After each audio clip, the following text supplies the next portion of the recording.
नमस्कार, डेली 24 भारत देख रहे हैं आप। मैं हूं आपके साथ सुरभि राजपूत। देवभूमि की खबरों में आपका स्वागत है। उत्तराखंड में लोकसभा चुनाव की आचार संहिता लागू होने के बाद से अब अगले 24 घंटे में सभी सरकारी संपत्तियों पर लगी प्रचार सामग्री हटा दी जाएगी और ये काम चुनाव आयोग की राज्य इकाई के माध्यम से जिलावार कराया जाएगा। साथ ही साथ इसी प्रकार जिन निर्माण या फिर अन्य कार्यों के टेंडर पूरी तरह से जारी हो चुके हैं और कार्यादेश जारी हो चुके होंगे, लेकिन काम शुरू नहीं हो पाया, वो शुरू नहीं होगा और ऐसे ही कई अन्य बदलाव भी आचार संहिता के बाद नजर आएंगे। तो लोकसभा चुनाव को लेकर उत्तराखंड में कांग्रेस की मुश्किलें कम होने का नाम नहीं ले रही है। उत्तरकाशी जिले के दो पूर्व विधायक विजयपाल सिंह सजवाण और मालचंद ने शुक्रवार को पार्टी से त्यागपत्र दे दिया। टिहरी संसदीय क्षेत्र में इस पार्टी के लिए बड़े झटके के रूप में भी देखा जा रहा है। माना जा रहा है कि दोनों पूर्व विधायक शनिवार को बीजेपी का दामन थाम सकते हैं। प्रदेश में कांग्रेस के लिए अपने नेताओं को थामे रखना भारी पड़ रहा है। लगातार 2 लोकसभा चुनाव और 2 विधानसभा चुनावों में हार से उपजी हताश का प्रभाव अगले लोकसभा चुनाव की घोषणा से पहले थमने के बजाय और भी ज्यादा बढ़ता हुआ दिखाई दे रहा है।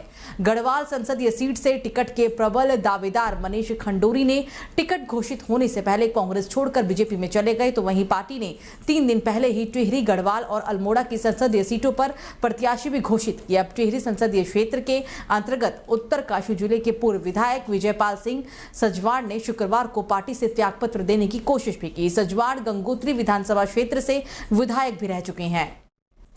तो वहीं यूसीसी नियमावली तैयार करने के लिए गठित कमेटी ने शादी रजिस्ट्रेशन के लिए प्रस्तावित पोर्टल को 1 महीने में तैयार करने की डेडलाइन भी जारी कर दी है। कमेटी 3 महीने में काम पूरा भी करना चाहती है। उत्तराखंड सरकार की तरफ से बनाई गई समान नागरिक संहिता अब सभी कानूनी औपचारिकताओं को पूरा कर कानून का स्वरूप ले चुकी है।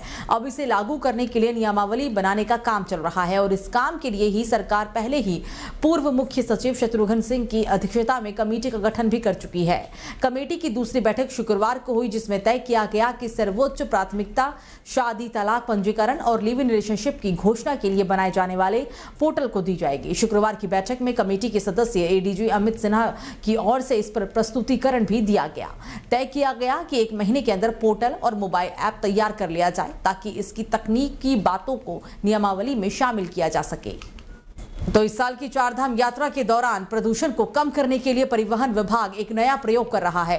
यात्रा में अब इलेक्ट्रिक वाहनों के प्रयोग और संचालन को बढ़ाने पर ज्यादा ध्यान दिया जाएगा। साथ ही साथ आरटीओ अधिकारी सुनील शर्मा ने कहा है कि इस बार इलेक्ट्रिक वाहन चाहे वो कमर्शियल हो या फिर निजी, उन्हें 4 धाम आने के लिए प्रोत्साहित किया जा रहा है। इसके अलावा 4 धाम यात्रा के रूट मार्ग पर 28 चार्जिंग स्टेशन भी लगाने की व्यवस्था की जा रही है और इसके लिए नोडल एजेंसी GMVN को बनाया गया है। आरटीओ अधिकारी ने बताया है कि चार्जिंग स्टेशन की संपूर्ण जानकारी लोग ऐप के माध्यम से ले सकेंगे। दरअसल फरवरी 2018 में संभागीय परिवहन प्राधिकरण की बैठक में वाहनों से लगातार बढ़ रहे प्रदूषण पर चिंता जताई गई थी और इसके बाद पर्यावरण संरक्षण के लिए इलेक्ट्रिक वाहनों को प्रोत्साहित किया गया और इसी कड़ी में देहरादून में इलेक्ट्रिक वाहनों को लेकर लोगों में उत्साह भी देखने को मिला और वाहनों की संख्या भी बढ़ी, लेकिन अब तक एक भी ईवी चार्जिंग स्टेशन नहीं बन पाया है। एक कहावत है कि कठिन परिश्रम की ही सफलता की कुंजी है और ये साबित कर दिखाया है उत्तराखंड के एक प्राथमिक विद्यालय के बच्चों ने। उत्तराखंड के जिला बागेश्वर के कपकोट के प्राथमिक विद्यालय के 40 बच्चों में से 40 का चयन नैनीताल जिले के घोड़ाखाल सैनिक स्कूल में हुआ है और ऐसा देश का इतिहास में पहली बार ही हुआ है जब किसी स्कूल के सभी बच्चों का चयन इस स्कूल में हुआ हो। अमूमन सरकारी स्कूलों में देखा जाता है कि किसी भी बच्चे को आसानी से प्रवेश मिल जाता है और सरकारी स्कूलों में आर्थिक रूप से कमजोर लोग अपने बच्चों को भेजते हैं, लेकिन कपकोट के इस प्राथमिक विद्यालय की कहानी बिल्कुल ही अलग है। इस स्कूल में उसी का प्रवेश होता है जो प्रवेश परीक्षा को सफल करने में कामयाब हो जाता है। स्कूल के शिक्षक हरीश एठानी ने बताया है कि स्कूल के 80 सीटों के लिए तकरीबन 400 बच्चों ने आवेदन किया, जिनको काबिलियत को देखते हुए ही प्रवेश दिया जाएगा। तो उत्तराखंड पीसीएस मुख्य परीक्षा से पहली बार मैथ्स एप्टीट्यूड बाहर कर दिया गया है और इससे आईआईटी और बीटेक बैकग्राउंड के छात्रों के चयन की परंपरा काफी हद तक खत्म भी हो गई है। उत्तराखंड पर आधारित 2 पेपर पैटर्न में शामिल करने से राज्य को पढ़ने, समझने और युवाओं के लिए पीसीएस परीक्षा पास करने की राह और भी ज्यादा आसान हो जाएगी। उत्तराखंड में लंबे समय से मैथ एप्टीट्यूड को इसलिए हटाने की मांग चल रही थी क्योंकि इसकी वजह अधिकतर इंजीनियरिंग बैकग्राउंड के युवाओं का ही चयन होता था। हाल ही में आई पीसीएस मुख्य परीक्षा परिणाम से इसकी पुष्टि हो रही है।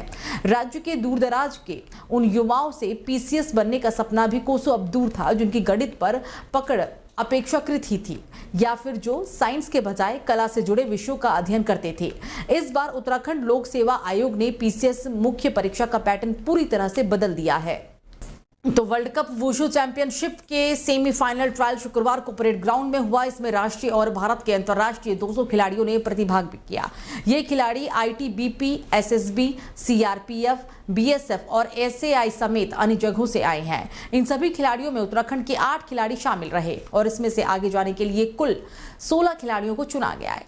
अंतर्राष्ट्रीय जज अंतर्राष्ट्रीय पुलिस कोच अंजना रानी ने कहा है कि 16 खिलाड़ियों में 8 सांडा के और 8 ताओलू के खिलाड़ी चुने गए हैं और इसमें महिलाओं के लिए 7 वजन श्रेणी और पुरुषों के लिए 11 वजन श्रेणी रखी गई थी।